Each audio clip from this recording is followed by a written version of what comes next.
Tragedy লাগে, নইলে মহাকাব্য সম্পূর্ণ হয় না। আলপথ তোমাকে চিনত, তুমি কোন বাড়ির ছেলে। কেরোসিন আলোর গ্রামগুলো তোমাকে জানে, রাস্তার ধারের বটগাছটাও দেখেছে তুমি কত দূর হেঁটে যাও।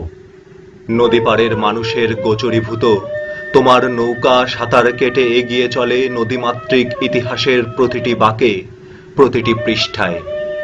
যুদ্ধে যুদ্ধে 7 কোটি মানুষ একটি মানচিত্র এঁকেছে, তুমি সেই মানচিত্রের মহানায়ক।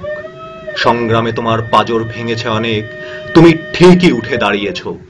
তোমার স্বপ্ন আরো সবল, সার্বভৌম হয়ে উঠেছে। আঘাতে তোমার রক্ত ঝরেছে অবিরল, তবু তুমি দৃঢ়তায় ঘুরে দাঁড়িয়েছ বারবার। তুমি বলেছ, রক্ত আরো দেব। একটি রক্তাক্ত জনপদ তখন তোমার বুকের মধ্যে, বুকের মধ্যে বঙ্গোপসাগর, বুকের মধ্যে তখন একটি পতাকা। তোমার বুকটাই তখন স্বদেশী আকাশ।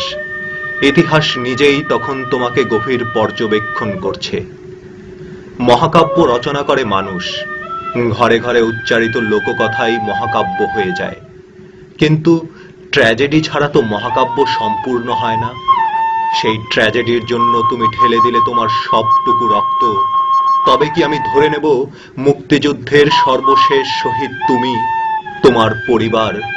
মহাকাব্য সম্পূর্ণ হলো তোমারই বুকের রক্তে, মহাকাব্য পূর্ণ হলো নারী শিশুদের রক্তে।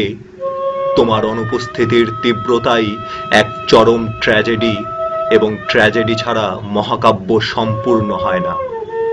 প্রত্যেক দিন স্বপ্নে দেখি আমাদের কেউ দাবায় রাখতে পারবা না। স্বপ্ন ছাড়া বেঁচে থাকা হয় না, যেমন সন্তান ছাড়া মা হয় না, জঙ্গল ছাড়া বাঘ হয় না, মাঠ ছাড়া ধান হয় না, জলবিহীন মাছ হয় না। তুমি ছাড়াও বাংলাদেশ হয় না, তুমি ছাড়া বাংলাদেশ হয় না।